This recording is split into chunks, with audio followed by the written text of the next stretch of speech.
dreams, visions, and plans with his purpose. But he's always only ever used ordinary people.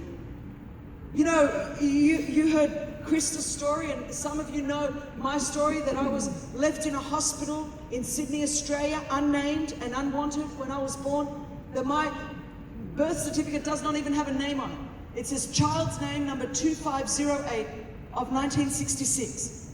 That I was sexually abused at the hands of 4 men for 12 years, and that messes with you. It messes with you, and we heard about that in the first session. I didn't go from one stage of development to the other in any healthy way. I was full of shame, I was full of guilt, I was full of unforgiveness, I was full of bitterness, I was full of anger. I was certainly not the person that you would think God would come to and say, Christine, I've got a divine assignment for you. I should have been a statistic. I fit every government funding category in Australia. I grew up in the poorest zip code in my state, the 3rd poorest zip code in our nation. In a culture that demeaned women, in a culture that very much marginalized women, 2nd generation migrant Greek, before my big fat Greek wedding when it was not cool to be Greek in Australia.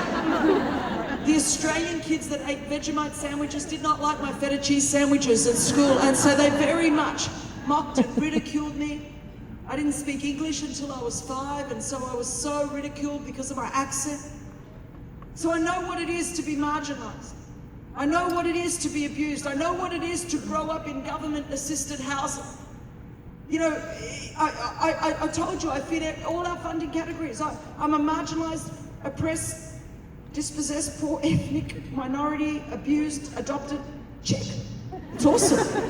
I could make a fortune on government funding, because what they do is they fund people like me. They give me a label and they say, come back next week and collect the check and we'll label you again and we'll keep naming you what you were. But you know what, girls? I read the book and my Bible says that he's redeemed my life from the pit, and I don't need to live as any kind of victim.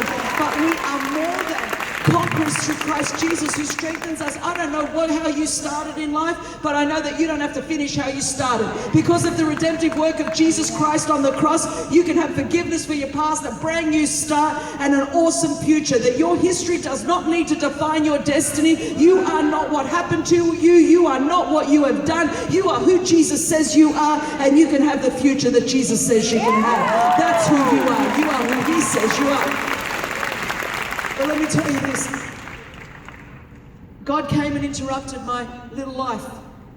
And so he came to an ordinary girl. Today, by the grace of God, we help to rescue the victims of human trafficking around the world. We have 14 offices in 12 countries, seen hundreds and hundreds of girls rescued, dozens of traffickers in jail, seen God do miracles. See, that's what God does. That's God's redemption. He took an unnamed, unwanted, a kid that does not have a name on her birth certificate. That's just a number. He took her and not only rescued that girl, but then he uses me to turn around and to rescue others. You know what that's called? That's called more than a conqueror.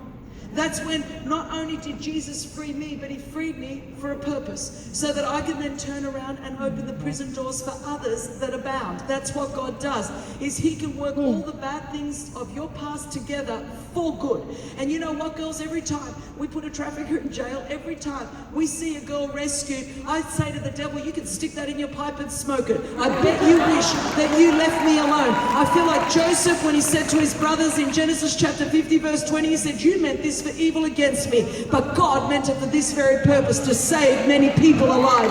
God can take the broken pieces of your past and use them to give somebody else a future. So God does not only come to ordinary girls, he comes to way below ordinary. Way below ordinary. I don't know what your story is, but I can tell you, as someone that stands here almost 50 years old, is that my past did not define my future. Not because I was anything good, but because of what Jesus Christ did 2,000 years ago. Let me tell you something. We're singing about freedom, and you can sing about it till you have every goosebump in the world. But until you understand what it is, until you make what Jesus has done for you bigger than what anyone else has done to you or said about you, you will live bound for the rest of your life. So you need to make a decision that no matter what has happened, I'm going to work through the process. I'm going to appropriate everything Krista talked about, and I am going to see healing on the inside inside. I'm going to make what Jesus did for me bigger than what anyone else has done to me, and I'm going to move past my past, and I'm going to lay a hold of the future that Jesus Christ has for me. God came to a very ordinary girl. I am living proof. You can start that and you can finish good in and through a relationship with Jesus Christ. I am living proof. You do not have to continue to spiral down into that cycle.